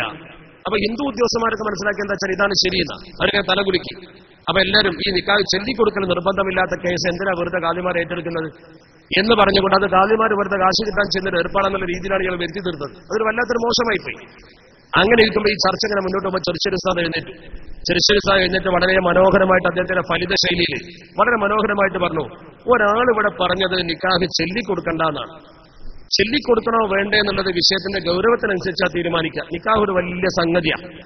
പാരമ്പര്യമായി ചൊല്ലിക്കൊടുക്കൽ വരാൻ കാരണം അതിന് സാക്ഷിയൊക്കെ വേണം. അത് ചൊല്ലിക്കൊടുക്കുമ്പോഴേ അതിനൊരു ഗൗരവമുള്ളൂ. അതങ്ങനെ കുട്ടികളി പോലെ ചെയ്യാൻ പറ്റൂല. ഇത്രയും പറഞ്ഞിട്ട് അദ്ദേഹം ചിരിച്ചുകൊണ്ട് 2 മന്ത്രിമാരങ്ങനെ ചൂണ്ടി. മുനീർ അപ്പുറത്തുണ്ട്, കുഞ്ഞാലി സാഹിബ് പുറത്തുണ്ട്. ഇത് 2 മന്ത്രിമാരാ. ഇവര് രണ്ടാളും ഇവിടെ സത്യപ്രതിജ്ഞ ചെയ്ത മന്ത്രിയായപ്പോ സത്യവാചകം ചൊല്ലിക്കൊടുത്തിട്ട് അവർക്ക് എന്താ ചെല്ലാനറിയില്ലേ? നോക്കി എഴുതാനും വായിക്കാനും അറിയാതെ മന്ത്രിയാമെന്നവരവര് എന്ന് ചോദിച്ചു. എല്ലാവരും ചിരിച്ചു. അതങ്ങ് എല്ലാവർക്കും ബോധ്യമായി. കാരണം മന്ത്രിയാവുക എന്ന് പറഞ്ഞാൽ MLA ആവുക എന്ന് പറഞ്ഞാൽ വലിയ വിഷയമാണ്. അവർക്ക് വായിക്കാൻ അറിയാത്തതുകൊണ്ടല്ല അത് ചൊല്ലിക്കൊടുക്കുന്നത്. അത് ചൊല്ലിക്കൊടുക്കുന്നത് അത് വിഷയത്തിന്റെ ഗൗരവം കൊണ്ടാണ്. ആ ഗൗരവം ഉൾക്കൊണ്ടുകൊണ്ടാണ് നിക്കാഹിൽ നമ്മൾ ചൊല്ലിക്കൊടുക്കുന്നത് എന്ന് പറഞ്ഞപ്പോ നേരത്തെയുള്ള ചർച്ച അപ്രസക്തമായി. ആ ചർച്ച ഒന്നുമല്ലാതായി പോയി. ആ നർമ്മം കലർന്ന ഭാഷയിൽ മനോഹരമായ ആ അവതരണം സദസ്സിനെ പിടിച്ചു കുലുക്കി. സത്യത്തില് ഉദ്യോഗസ്ഥന്മാര് ചില ചോദിച്ചു, ഇയാളെ ബുദ്ധി അപാരമാണല്ലോ. അങ്ങനെ അവർ പറഞ്ഞു, ആ വേഷത്തിന്റെയും അദ്ദേഹത്തിന്റെ വേഷഭൂഷാദിന്റെയും മാതിരി ഒന്നല്ല അദ്ദേഹത്തിന്റെ ബുദ്ധി. അത് നമ്മൾ മനസ്സിലാക്കേണ്ടത്. ആ ബുദ്ധിയൊക്കെ എന്തുകൊണ്ട് വരുന്നു? ആ ബദാഹത്തിലൊക്കെ വരാൻ കാരണം നിൽക്കേണ്ട സ്ഥലം നന്നായാൽ പറയേണ്ട സ്ഥലത്ത് തോന്നും. അതാണ് നമ്മൾ മനസ്സിലാക്കേണ്ടത്. ബഹുഭാരിത്വത്തിന്റെ വിഷയം വന്നപ്പോ മറ്റേ ആള് ചാനലിൽ ആകെ വാക്ക് പഴിച്ചു പോയല്ലോ. 2 വിവാഹം കഴിക്കുന്നതിന്റെ ആവശ്യം തെറ്റിപ്പറഞ്ഞിട്ട് ആകെപ്പാടെ ഇരപ്പാക്കിയില്ലേ? എന്താ കാരണം? അറിയാത്തോണ്ടല്ല. അതങ്ങനെ വരുള്ളൂ. ഈ ഗുരുത്വം എന്ന് പറയുന്നൊരു സംഗതി ഉണ്ട്. അത് വാങ്ങിക്കാൻ കിട്ടുന്നതല്ല. അത് ഗുരുനാഥന്മാരെ മുഖത്ത് നിന്ന് ഇൽമ പഠിക്കുമ്പോൾ കിട്ടുന്ന ഒരു ഗുണമാണ്. അള്ളാഹു ആ ഗുരുത്വം നമുക്കൊക്കെ പ്രദാനം ചെയ്യുമാറാവട്ടെ. അതാണ് ചെറുശ്ശേരി ഉസ്താദിന്റെ ഏറ്റവും വലിയ പ്രത്യേകത. ഞാൻ അവസാനിപ്പിക്കാൻ പോവാ, കാരണം സുലീല സംഘത്തിന്റെ മീറ്റിംഗ് നടക്കുന്നുണ്ട്. വിശാലമായി അദ്ദേഹത്തെ കുറിച്ച് മണിക്കൂറുകളോളം പറയാനുണ്ട്. മഞ്ചേരിയിൽ സംഘടിപ്പിച്ച പരിപാടി ഞാൻ പ്രസംഗിച്ചിരുന്നു. അത് കാസറ്റായി പുറത്തു വരുന്നുണ്ട്. ഇരിക്കട്ടെ, ഞാൻ ഈ വിഷയത്തിലേക്ക് തിരിച്ചു വരിക. അദ്ദേഹത്തിന്റെ അവസാന രംഗം പോലും നിങ്ങൾ നോക്ക്. ദാറുഹുദായിൽ അദ്ദേഹം ക്ലാസ് എടുക്കാറുള്ളത് 10ാം ക്ലാസ്സിലും അത് 11ാം ക്ലാസ്സിലും 12ാം ക്ലാസ്സിലുമാണ്. 11ാം ക്ലാസ്സിൽ അഥവാ ലാസ്റ്റ് 2 ഇയർ 11ാം ക്ലാസ്സിൽ അദ്ദേഹത്തിന്റെ ക്ലാസ് മഹല്ലിയും 12ാം ക്ലാസ്സിൽ തുൽഫയുമാണ്. ഈ 2 വിഷയമാണ് അദ്ദേഹം ക്ലാസ് എടുക്കാറുള്ളത്. കർമ്മശാസ്ത്രപരമായി കുട്ടികൾക്ക് കാര്യങ്ങളൊക്കെ ബോധ്യപ്പെടുത്തി കൊടുക്കാൻ. ഈ കൊല്ലം അദ്ദേഹത്തിന് ടൈം ടേബിൾ ഇട്ടപ്പോ ഇതുവരെ ഉള്ളതിൽ നിന്ന് വ്യത്യസ്തമായി ടൈം ടേബിൾ കൊണ്ട് ചെന്നപ്പോൾ അദ്ദേഹം ചോദിച്ചത്രേ, ദാറുഹുദയിലെ പ്രധാനപ്പെട്ട നേതാക്കൾ പറയുന്നു എനിക്കെന്താ ക്ലാസ്, ഇതുവരെ ചോദിച്ചിട്ടില്ല. അപ്പൊ അവർ പറഞ്ഞു ഉള്ള പോലെ തന്നെ 11ാം ക്ലാസ്സിൽ മഹല്ലുണ്ട്, 12ാം ക്ലാസ്സിൽ തൊയ്ഫയുണ്ട്. ആ ഉസ്താദ് പറഞ്ഞു ആ 11ാം ക്ലാസ്സിലെ മഹല്യാണ് മാറ്റിയിട്ട് അവിടെ ഒരു ഹദീസിന്റെ കിതാബ് വെച്ചാൽ മതി എന്ന് പറഞ്ഞു. അപ്പൊ സഹപ്രവർത്തന അധ്യാപകർ വന്നിട്ട് പറഞ്ഞു, ഉസ്താദേ ശരിയാവില്ലല്ലോ, ഇവിടുന്ന് പിരിഞ്ഞു പോകുന്ന കുട്ടികളുടെ ലാസ്റ്റ് കൊല്ലമാണ് 11ഉം 12ഉം, ഫൈനൽ വിദ്യാർത്ഥികളാണ്. ഫൈനൽ വിദ്യാർത്ഥികൾ എന്ന രീതിയിൽ അവർക്ക് ഈ ഫിഖിന്റെ കിതാബില് വഖഫിന്റെ അതുപോലെ തന്നെ തൊലാഖിന്റെ നിക്കാഹിന്റെ ഇങ്ങനെയുള്ള പ്രധാനപ്പെട്ട ചില കാര്യങ്ങളൊക്കെ പഠിപ്പിച്ചു കൊടുക്കാനുള്ളത് അത് ഉസ്താദിന്റെ വായിൽ നിന്ന് കേൾക്കണം. എങ്കിലും സംശയം തീർത്ത് അവർക്ക് ശരിക്കും സമൂഹത്തിന് മുന്നിൽ നിൽക്കാൻ പറ്റുള്ളൂ. അപ്പൊ ഉസ്താദ് പറഞ്ഞു എന്തൊക്കെയാണെങ്കിലും ശരി ഹദീസിന്റെ കിതാബ് ഒന്ന് വെക്കണം എന്ന് പറഞ്ഞു. അപ്പൊ ഒരു പറഞ്ഞു ഉസ്താദ് അത് ബുദ്ധിമുട്ടാണല്ലോ. അപ്പൊ ഉസ്താദ് പറഞ്ഞു അത്രേ, അവസാന കാലത്ത് ഹദീസിന്റെ കിതാബുമായി തഅല്ലുഖ് വേണമെന്ന് മഹാന്മാർ പറഞ്ഞിട്ടുണ്ട്. അവിടെ എന്തൊക്കെ പറഞ്ഞാലും എനിക്കൊരു ഹദീസിന്റെ കിതാബ് മതി, മുസ്ലിം വെക്കാൻ പറഞ്ഞു. അങ്ങനെ സ്വഹീഹ് മുസ്ലിം വെക്കാൻ പറഞ്ഞു. മഹല്ലി മാറ്റി സ്വഹീഹ് മുസ്ലിം ദർസെടുത്താൻ തുടങ്ങി. ആ സ്വഹീഹ് മുസ്തഫ പറഞ്ഞ വാക്ക് നോക്ക് അവസാന കാലത്തിൽ നിന്നാ പറഞ്ഞു. അങ്ങനെ തന്നെ പറഞ്ഞു. അപ്പൊ ഈ കൊല്ലം അവസാന കാലമാണെന്ന് എങ്ങനെ അറിഞ്ഞത്? വലിയ വലിയ മഹാന്മാർക്ക് മരണത്തിന്റെ വിളിയാളം കേൾക്കും. ആ വിളിയാളമാണ് നമ്മളവിടെ കണ്ടത്. ഞാൻ എന്റെ പ്രസംഗത്തിൽ പലപ്പോഴും പറയാറുണ്ട്, നമ്മുടെ പഴയ നേതാക്കളുടെ ചരിത്രം ഉദ്ധരിച്ചുകൊണ്ട് ഓരോരുത്തർക്കും മരണം വിളിപ്പാടകലെത്തിയത് അറിയാൻ കഴിഞ്ഞിട്ടുണ്ട്. എന്റെ ലക്ഷണമാണ്. നിർബന്ധിച്ച് സ്വഹീഹ് മുസ്ലിം വാങ്ങി. ആ സ്വഹീഹ് മുസ്ലിമിൽ കിതാബുൽ ഈമാനിൽ അംറുല്ലാസി തങ്ങളെ തൊട്ടുദ്ധരിച്ച ഹദീസ് ഇങ്ങനെ വായിച്ചുകൊണ്ടിരിക്കുമ്പോഴാണ് അത് പൂർത്തിയാക്കിയിട്ടാണ് അദ്ദേഹം റൂമിലേക്ക് പോയത്. ആ റൂമിൽ വിശ്രമിക്കുമ്പോഴാണ് തിരുരങ്ങാടി നാള് വന്നത് തൊലാഖിന്റെ വിഷയം ചർച്ച ചെയ്യാൻ. ചർച്ചയായി. ആ ചർച്ച ചെയ്തതിനു ശേഷം അദ്ദേഹത്തിന് സംസാരിച്ചുകൊണ്ടിരിക്കുമ്പോൾ താളം തെറ്റി, ഞരമ്പ് പൊട്ടിയിട്ട് ബ്രെയിനിലേക്കുള്ള ഞരമ്പിന് ബ്രേക്ക് വന്നപ്പോൾ അദ്ദേഹത്തിന് താളം തെറ്റി. അങ്ങനെയാണ് ആശുപത്രിയിലേക്ക് കൊണ്ടുപോകുന്നത്. അപ്പൊ അവസാന നിമിഷം വരെ ഫത്വ കൊടുക്കുന്ന ദർസ് നടത്തുന്ന തിരക്കിലാണ്. നോക്ക് നിങ്ങളൊരു മനുഷ്യന്റെ ഭാഗ്യം. മാത്രമല്ല ആശുപത്രിയിലേക്ക് പോകുന്ന സമയത്ത് കാറിലുണ്ടായിരുന്ന ആളുകൾ പറയുന്നു അദ്ദേഹത്തെ കൊണ്ടുപോകുമ്പോൾ ഫാത്തിഹ സൂറത്തും ലാ ഇലാഹ ഇല്ലല്ലയും തഹ്ലീലും ഫാത്തിഹയും വേറെ സംസാരമില്ല. ഒരുപാട് ഫാത്തിഹ സൂറത്തുകൾ കൊണ്ടുപോയിട്ടും വരെ അദ്ദേഹം ഓതിയത്രേ. ഫാത്തിഹ സൂറത്ത് ഇങ്ങനെ ഓതുക ഒരു അബോധാവസ്ഥ, അർദ്ധബോധാവസ്ഥ. ഫാത്തിഹ സൂറത്ത് ഇങ്ങനെ ഓതുക, ലാ ഇലാഹ ഇല്ലല്ലാഹ് അങ്ങനെ ചെല്ലുക. കൊണ്ടോട്ടിന്ന് പറഞ്ഞു അത് കുറച്ച് സീരിയസ് ആണ്. നേരെ കോഴിക്കോട്ടേക്ക് വിട്ടു. ബേബി ഹോസ്പിറ്റലിൽ അഡ്മിറ്റ് ചെയ്തു. അദ്ദേഹം നിശ്ചേഷനായി കിടക്കാൻ ബോധമില്ല. അദ്ദേഹത്തിന് ബോധം തെളിഞ്ഞു. ബോധം തെളിഞ്ഞു വന്നപ്പോൾ കയ്യങ്ങളെ ചലിപ്പിച്ചപ്പോൾ എന്തോ ആവശ്യപ്പെടാം. വെള്ളം കൊടുത്തു നോക്കി, പലതും കൊടുത്തു, പല സാധനങ്ങളും കൈ കൊടുത്തു, ഒന്നുമില്ല. തസ്ബീഹ് മാല കൊടുത്തപ്പോ അതിങ്ങനെ മുറുക്കി പിടിച്ചു. അതിനുമുമ്പ് കൊടുത്ത് ഒന്നും സ്വീകരിച്ചില്ല. തസ്ബീഹ് മാല മുറുക്കി പിടിച്ച് അതിങ്ങനെ മറക്കാൻ തുടങ്ങി. അപ്പൊ ആ മനുഷ്യന്റെ പ്രവർത്തനം നോക്ക് നിങ്ങൾ. അദ്ദേഹത്തിന്റെ അന്ത്യനിമിഷങ്ങൾ നോക്ക് നിങ്ങൾ. ഈ മരിക്കുന്നതിന്റെ കുറച്ച് മുമ്പ് ഈ കൊല്ലം അദ്ദേഹം ചെയ്ത പണി എന്നും വരുമ്പോൾ വീട്ടിൽ നിന്ന് ഓരോ കിതാബുണ്ട്. പ്രധാനപ്പെട്ട 1 2 കിതാബ്, ചിലപ്പോൾ 3 4 5 എണ്ണം കൂട്ടി ഇങ്ങനെ കൊണ്ടുവരും. ഈ കിതാബൊക്കെ ദാറുഹുദയിൽ വെച്ചു. അവസാനം വീട്ടിലുള്ള എല്ലാ കിതാബും ദാറുഹുദയിൽ എത്തിച്ചു. അവിടുത്തെ ഭാരവാഹികളോട് പറഞ്ഞു ഇതെന്റെ വഖഫാണ്, ഇതിന് പിൻഗാമി എനിക്കില്ല, അതുകൊണ്ട് ഈ കിതാബ് മുഴുവൻ ദാറുഹുദക്ക് വഖഫായിരിക്കട്ടെ. വേണമെങ്കിൽ ഒരു വാഹനം കൊടുത്തയച്ചാൽ ദാറുഹുദയ്ക്ക് അതെല്ലാം ഒരൊറ്റ വണ്ടി കടിക്കാനേ ഉള്ളൂ. പക്ഷെ ദിവസങ്ങളായി രാവിലെ വരുമ്പോ കാറിലിങ്ങനെ ഓരോന്നും തന്റെ കൈ കൊണ്ട് കൊണ്ടുവന്ന് വഖഫ് ചെയ്യാം. തന്റെ മരണത്തിന് മുമ്പ് മുഴുവൻ കിതാബും വീട്ടിൽ നിന്ന് കാലിയാക്കി അദ്ദേഹം കൊണ്ടുവന്ന് ദാറുഹുദക്ക് കൊടുത്തു. ദാറുഹുദയെ അദ്ദേഹം സ്നേഹിച്ചു, താൻ പഠിപ്പിച്ച കുട്ടികളെ. ബൈപ്പാസ് സർജറി ചെയ്ത് മദ്രാസിൽ കിടക്കുമ്പോൾ അദ്ദേഹം ബൈപ്പാസിന് വിധേയമാകാൻ പോകുന്നതിന് മുമ്പ് തന്റെ മക്കളെയും മരുമകനെയും വിളിച്ചിട്ട് പറഞ്ഞു, അഥവാ ഞാൻ മരിച്ചാൽ എന്റെ മയ്യത്ത് ബാപ്പുട്ടി ഹാജിയുടെ സമീപത്ത് ദാറുഹുദയിൽ വെക്കണം. അവിടെ എന്റെ കുട്ടികളുണ്ട്, എനിക്ക് ദുആ ചെയ്യാൻ. ആ കുട്ടികളുടെ ദുആ എനിക്ക് എപ്പോഴും കിട്ടും. അദ്ദേഹം വസിയത്ത് ചെയ്തു. നോക്കണം, അല്ലാഹു കൊണ്ട് രക്ഷപ്പെടുത്തി. പിന്നെയും ഈ ഉമ്മത്തിന് സേവനം ചെയ്തു. ആ സേവനത്തിന്റെ വീതിയിൽ അവസാന നിമിഷം വരെ ധീരോദാത്തമായ ഒരു പോരാളിയെ പോലെ ഈ ഉമ്മത്തിന് നേതൃത്വം കൊടുത്തുകൊണ്ട് അദ്ദേഹം സമൂഹത്തിൽ നിന്ന് കടന്നുപോയി. അതിന്റെ ജീവിതം, പ്രവർത്തനം, അതൊക്കെ നമുക്ക് മാതൃകയാണ്. ഒരു വലിയ പ്രസ്ഥാനത്തിന് അദ്ദേഹം ചെയ്ത ഖിദ്മത്തിന്റെ ഫലമാണ് വാർത്ത കേട്ട ഉടൻ ദാറുഹുദ ജനനിബിഡമായി. കൊണ്ടോട്ടിപ്പള്ളിയിൽ കാലുകുത്താൻ സ്ഥലം കിട്ടിയില്ല. മയ്യത്ത് വെച്ചിട്ട് മുഴുവൻ ആളുകൾക്കും കൊണ്ടോട്ടിന്ന് കാണാൻ പറ്റിയില്ല. നോക്കണം നിങ്ങൾ, ഇത്ര വലിയൊരു അഗാധമായ സ്നേഹം ഈ ഉമ്മത്തിന്റെ കൽബിൽ എന്തുകൊണ്ടുണ്ടായി? അത് അദ്ദേഹത്തിന്റെ ജീവിതത്തിന്റെ ഏറ്റവും വലിയൊരു മകുടമായ ഉദാഹരണമാണ്. CM വലിയുള്ളാഹിയുടെ അടുത്ത് പോയിട്ടാണ് അദ്ദേഹം വീടുണ്ടാക്കാൻ വേണ്ടിയിട്ട് അഭിപ്രായം ചോദിച്ചതെന്ന് പറയുന്നുണ്ട്. അപ്പൊ CM പറഞ്ഞത്രേ വലിയ വീടുണ്ടായിക്കോളീ, ഒരുപാട് ആള് വരുന്നല്ലേ പത്രവ ചോദിക്കാനും മറ്റുമൊക്കെ, വലിയ വീടുണ്ടാക്കാൻ പറഞ്ഞു. പിന്നെ കൊണ്ടോട്ടിക്കാരോ CMന്റെ അടുത്ത് ചെന്നപ്പോ CM പറഞ്ഞു അത്രേ, ഇത് ഞാൻ കേട്ടിട്ടുണ്ട് കൊണ്ടോട്ടിക്കാരായ പല കാരണവന്മാരുടെ കയ്യിൽ നിന്നും ഈ മരണ ദിവസം അവിടെ ഇങ്ങനെ കൂടിയപ്പോ പലരും പറഞ്ഞു ഞാൻ കേട്ടിട്ടുണ്ട്. CM പറഞ്ഞത്രേ ചെറുശ്ശേരിന്റെ വീട് പണി തുടങ്ങിയോന്ന് ചോദിച്ചത്രേ. അപ്പൊ അവര് തുടങ്ങിയവരൊക്കെ പറഞ്ഞു. അപ്പൊ അവരോട് പറഞ്ഞത്രേ 100 കൊല്ലമായിട്ട് സുബഹി ഖളാ ആകാത്തൊരു തറവാടാണ് ചെറുശ്ശേരിയുടെ തറവാട്. ആ തറവാട് പ്രധാനപ്പെട്ട തറവാടാണ്. ആ വലിയ പണ്ഡിത തറവാട്ടിൽ ജനിച്ച വലിയൊരു മഹാനാണ് അദ്ദേഹം. അദ്ദേഹത്തിന്റെ തണൽ ഈ ഉമ്മത്തിന് വല്ലാതെ ഉപകരിച്ചു. ഏത് പ്രതിസന്ധി ഘട്ടത്തിലും അദ്ദേഹം ഈ സമൂഹത്തിന്റെ മുമ്പിലുണ്ടായി. ഒരു ചർച്ചയിൽ അദ്ദേഹം തന്റെ അഭിപ്രായം തുറന്നു പറയും. അത് അദ്ദേഹത്തിന്റെ ഏറ്റവും വലിയ പ്രത്യേകതയാണ്. എല്ലാം കേട്ടിരുന്നിട്ട് ദിശണയോടുകൂടി അദ്ദേഹം പ്രകടിപ്പിക്കുന്ന അഭിപ്രായം അത് ആർക്കും വളരെ പ്രധാനമാണ്. അദ്ദേഹത്തിന്റെ പ്രസംഗം, പ്രവർത്തനം അതൊക്കെ നമുക്ക് വലിയ പാഠവുമാണ്. ഞാൻ അദ്ദേഹത്തിന്റെ കൂടെ കാറിൽ സഞ്ചരിച്ചിട്ടുണ്ട്, ട്രെയിനിൽ സഞ്ചരിച്ചിട്ടുണ്ട്, തൃക്കരിപ്പൂര്, കാസർഗോഡ് ഭാഗത്തൊക്കെ കൂടെ കിടന്നുറങ്ങിയിട്ടുണ്ട്. അപ്പോഴൊക്കെ അദ്ദേഹത്തിന്റെ ജീവിതം കണ്ടു. പ്രഭാതത്തിൽ എഴുന്നേറ്റാൽ ഒരുപാട് സമയം സ്വലാത്ത് ഇങ്ങനെ ചൊല്ലിക്കൊണ്ടേയിരിക്കും. ആ സ്വലാത്ത് ഇങ്ങനെ വർദ്ധിപ്പിച്ചുകൊണ്ടിരിക്കും. മാത്രമല്ല, ഒരിക്കൽ തൃക്കരിപ്പൂരിലേക്ക് യാത്ര ചെയ്യുന്ന സമയത്ത് അദ്ദേഹത്തിന് പരിചയമുള്ളൊരു മുതലിസ് ആരാണ് അപ്പുറത്ത് ഫോൺ ചെയ്യുന്നത് അദ്ദേഹം നോക്കും. ആളെ ബോധ്യപ്പെട്ടപ്പോൾ അദ്ദേഹം ചോദിച്ച മസ്തല കൃത്യമായി കിതാബ് സഹിതം പറഞ്ഞു, കൃത്യമായി ഫോണിൽ ഇങ്ങനെ പറഞ്ഞു കൊടുക്കുക. ഒരു കയ്യിൽ സലാത്തിന്റെ ഇങ്ങനെ മടക്കി പിടിച്ചാൽ ചൊല്ലുന്നതിനിടയിലാണ്. തർക്കമൊന്നുമില്ല, വേറൊന്നും നോക്കണ്ട, കുറിപ്പ് നോക്കണ്ട. പ്രസംഗിക്കാൻ വരുമ്പോൾ അദ്ദേഹം നല്ലൊരു കുറിപ്പുണ്ടാക്കും, ഒരു പഠനക്കുറിപ്പ്, ക്ലാസ് പോലെ. ആർക്കും അദ്ദേഹത്തിന്റെ പ്രസംഗത്തിൽ എന്തെങ്കിലും ഒന്ന് കിട്ടും പഠിക്കാൻ. എന്തെങ്കിലും ഒരു പുതിയ വിവരം കിട്ടാത്തൊരു പ്രസംഗം അദ്ദേഹത്തിന് ഉണ്ടാവില്ല. അതാണ് അദ്ദേഹത്തിന്റെ ഏറ്റവും വലിയ പ്രത്യേകത. അത്രയും വലിയൊരു മഹാൻ. അള്ളാഹു ആ മഹാന്റെ ഖബർ വിശാലമാക്കി കൊടുക്കുമാറാവട്ടെ.